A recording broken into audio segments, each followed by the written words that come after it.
So I was just, as far as the sibling dynamic goes, you two started acting as a sort of duo and grew up together as twins and brothers, playing fictional twins.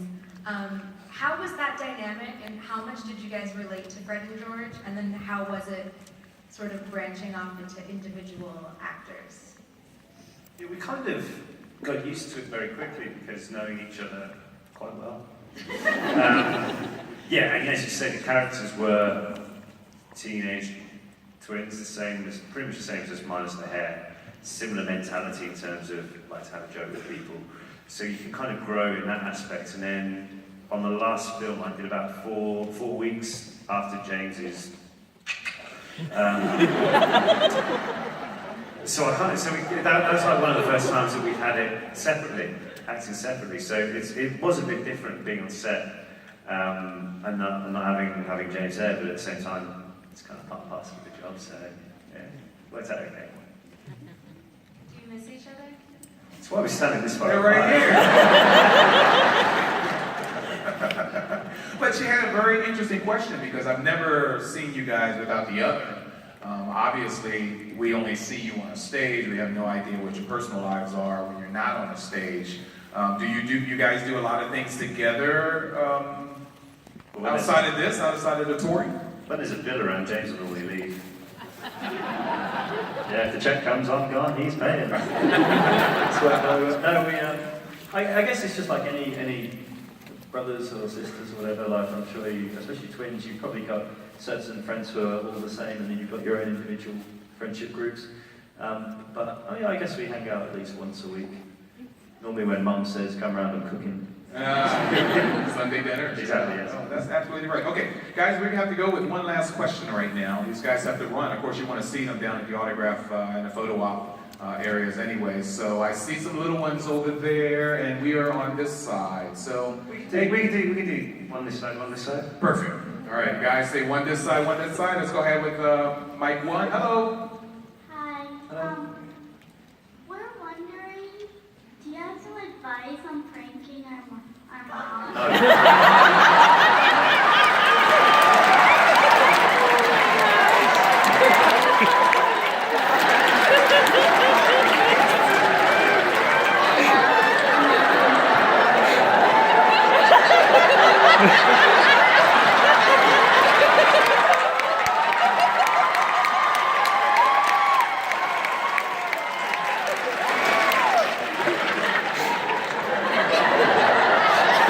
This is the hardest question I've ever had to answer in any question anywhere in the world.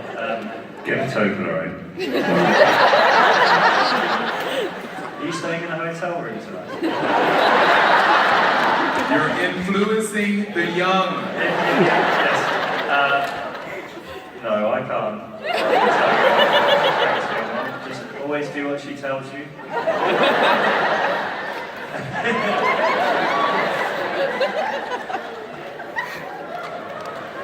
And I know her mom too, so I should have hung around and let you go ahead and give her some advice. But don't bring her. I'll tell him to tell you later. Perfect. Thank you. You can go now. God in heaven, hi. I don't think I can top that one, but I didn't know you asked you. You are wearing a toilet seat. So. Is that a toilet seat? I met Stanley like this. I don't think he knew what was going on. Thank you. Got a Brett moaning Myrtle. Level up the toilet joke. But I was wondering, outside of Fred's death scene, sorry to end on this depressing note, what was in the movies or in the book the most emotional scene to read or act outside of that? Learning England didn't make it to the Quidditch World Cup, that's pretty heavy. What else? I would say that was probably the worst one. Yeah. Heart-rending topic.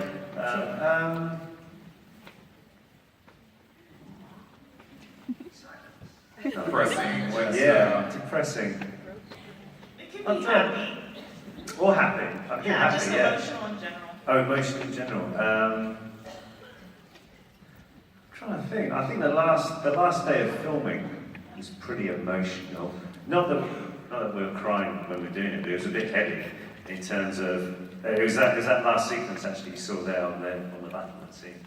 And we're filming in a stage, and we know they're knocking down the studios, and they're going to rebuild it. It's this multi-million-pound development where there's the London Harry Potter studio tour. And we knew that they were knocking it down because literally the other side of this wall was bulldozers ready to knock the thing down the next day. So we're kind of like, you can hear them going the other side. Okay, we need to finish this off really, get this scene done. And that was the main time because normally when you finish filming, you're like, okay, I'll see you on the next one. But this time there was no next one.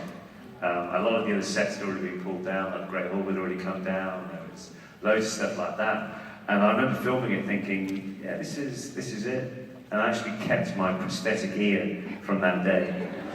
It's on in my wall in my house, which is quite funny whenever you see it, whenever I get if there's a workman who has to come by to do a job there, walks in and he's like, what's that? It's my ear. And also when I had to do the prosthetic pieces, they did a whole plus cast version of my head. So I've got like a nice bust of my head, which I keep my hats on. That's like in the hallway, so depending on what type of year, if it's Christmas, I have a Father Christmas hat on. Again, you get some funny looks from people. I've gone really off topic here. Oh yeah. I know. James wants to do another question, so you're going to allow one more from that side of the room. Thank you, ma'am. Thank you. Hello. My question is, what's your favorite Alan Rickman moment? Oh, perfect. Thank you so much for that. Of course, we're going to be talking about that at our special event tonight at 7:30 with 2 more of the cast members. But for those that aren't here for that event, that is an absolute perfect question. Thank you so much. Yeah, I would say one of my first ones was the first time we did the read-through for the first movie. And obviously there's loads of, it's pretty much the who's who of British cinema sitting there. And I remember I was walking past and Alan introduced himself to me. I was like, do you know what I mean? But it was just, and then although it was quite obviously in Snape, it was quite an intimidating character as a person, a very funny, very lovely man. And always keen to, like a lot of the adult actors actually, but always very keen to give you any advice if you wanted any. Yeah, so I can't really pinpoint one specific, but just in general. How about you? Yeah, similar type of thing. Just loads of other stuff. I mean, considering how young we were and how experienced he was, it was great to be able to, like, you just see like in hair and makeup rooms, and like, how's today going? And you'd be there going, it's good, it's really good. But yeah, really good for conversation as well. You can talk about different things, and yeah, it's a real shame with him in these earlier this year, but it's been, we're just very lucky to be able to work with him. Yeah, really interesting guy. Wow, how do you top that?